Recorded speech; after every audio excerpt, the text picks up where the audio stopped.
यहाँ कोई अपना भी पराया लगे। तभी राहुल कमरे में आता है। क्या हुआ माँ?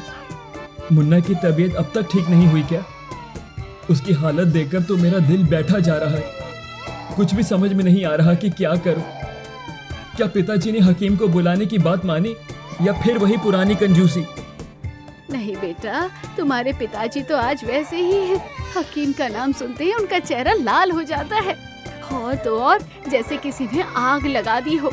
खर्चा सुनते ही उनकी नसें तन जाती हैं और वो गुस्से में सब कुछ भूल जाते हैं। उनके लिए तो मुन्ना की बीमारी से ज्यादा चिंता पैसों की है। तो फिर हम कब तक ऐसे रहेंगे माँ? ये कोई जिंदगी है क्या? ना मुन्ना की दवा आ रही है, ना खाना ढंग से बन पा रहा है, और ऊपर से पिताजी हर दिन किसी न किसी बात पर चिल्लाते रहते हैं। हम सब जैसे इस घर में कैद हो गए हो। माँ, अगर आप कहें तो हम ये घर छोड़ देते हैं, कहीं और चले जाते हैं। कम से कम शांति से तो रह पाएंगे। बेटा, मैं जानती हूँ तो सही कह रहा है, और तेरे मन में जो घुटन है उसे मैं भी रोज महसूस करती हूँ।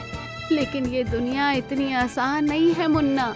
तू अभी बहुत छोटा है और हमारे पास ना कोई ठिकाना है, ना कोई सहारा।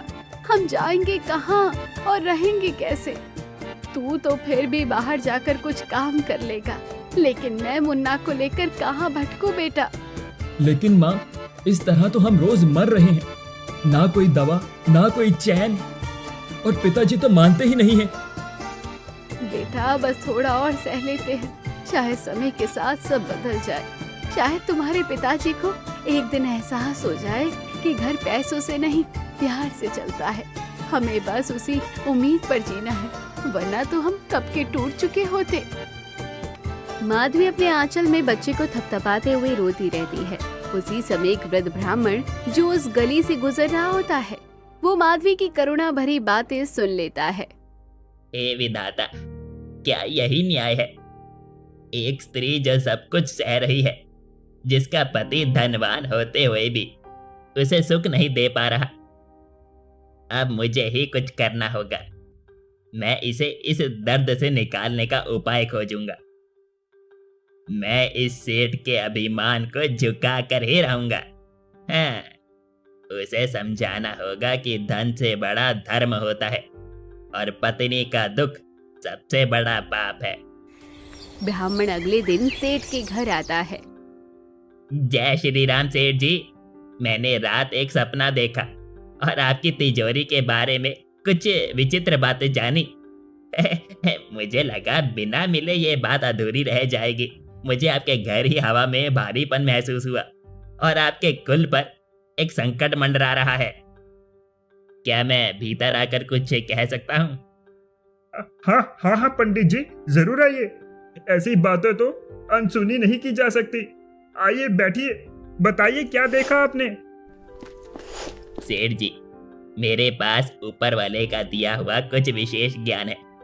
कुछ ऐसी शक्तियां हैं जो अच्छे और बुरे दोनों कामों में प्रयोग की जा सकती हैं।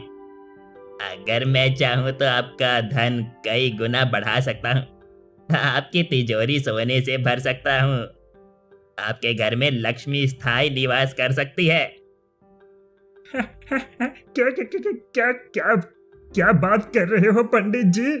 अगर ऐसा कुछ संभव है तो मैं हर कीमत चुकाने को तैयार हूँ। बस बताइए मुझे क्या करना होगा।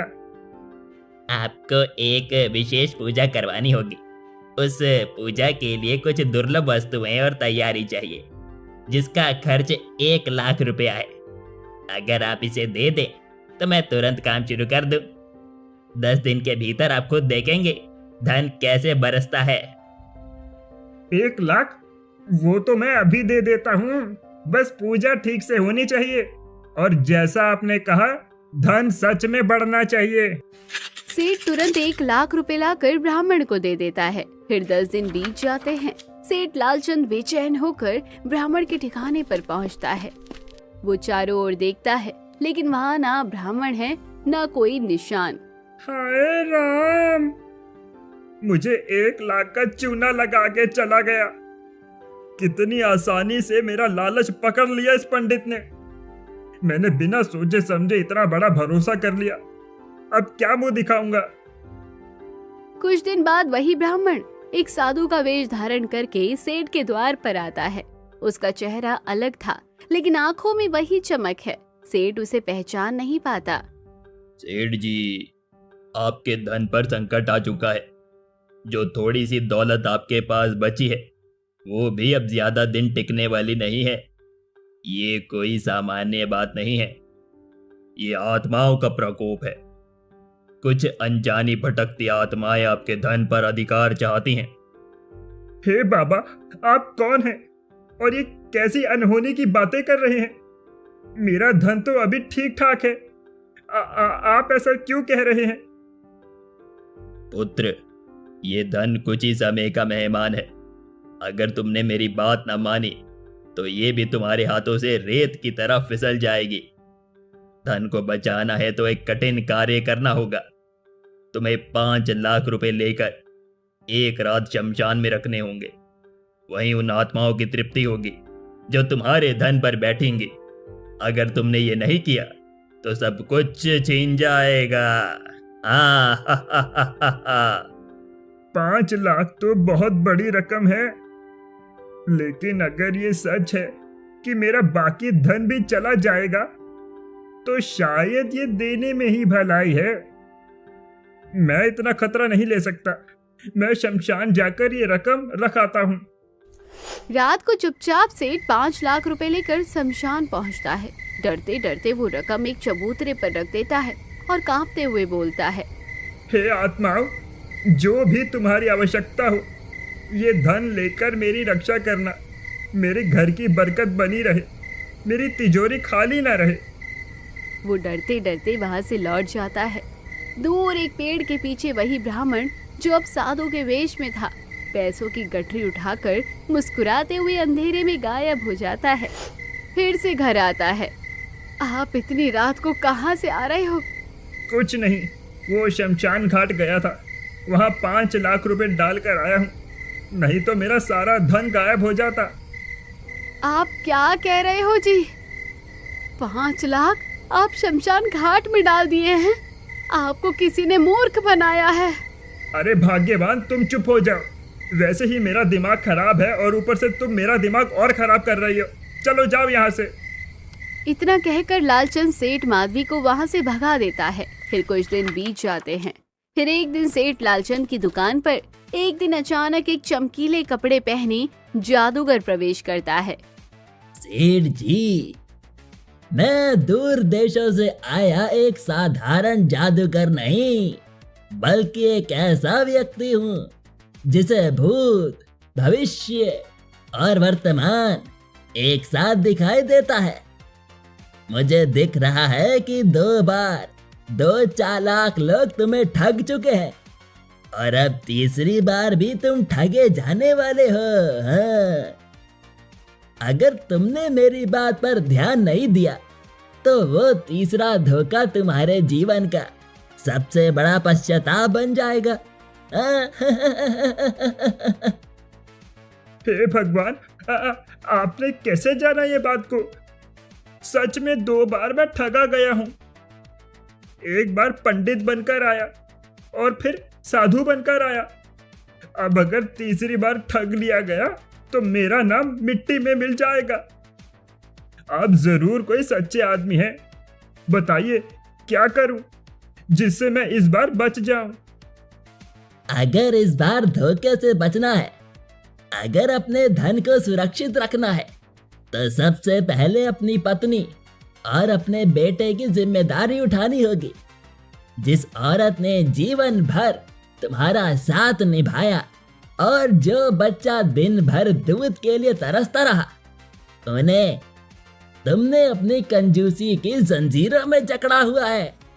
जब तक उनका पेट नहीं भरेगा तब तक तुम्हारी तिजोरी कभी सुरक्षित नहीं रह सकती। हाँ, अगर आज तुमने ये फैसला नहीं लिया तो वो ठग तुम्हारे पास फिर आएगा और इस बार सब कुछ ले जाएगा। हाँ। आपको कैसे पता वो कौन है? वो तो किसी और वेश में था, वो तो भाग गया था। जादूगर धीरे से अपनी सिर से जादूगर की पगड़ी हटाता है और चेहरे से नकली दाढ़ी और विग उतारता है।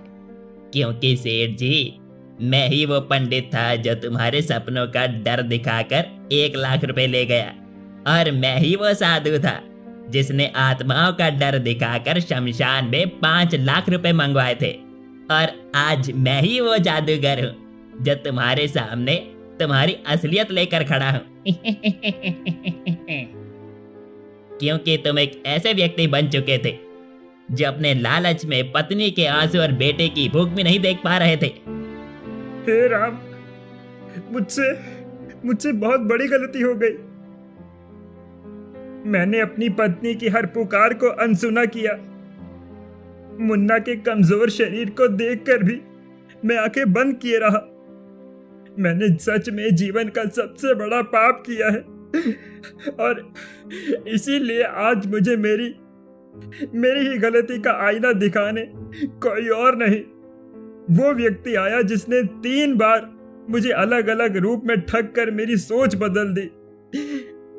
लालचंद सेठ घर आता है और अपनी बीवी माधवी के पैरों में गिर जाता है। माधवी, मैं वादा करता हूँ आज के बाद कभी कंजूसी नहीं करूंगा।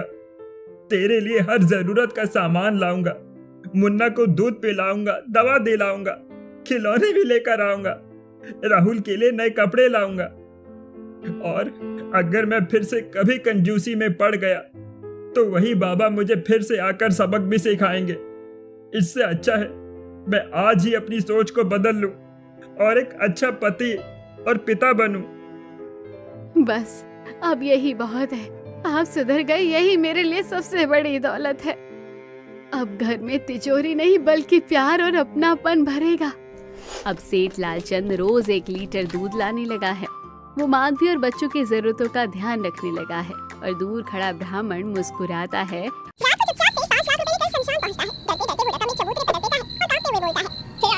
जो भी तुम्हारी आवश्यकता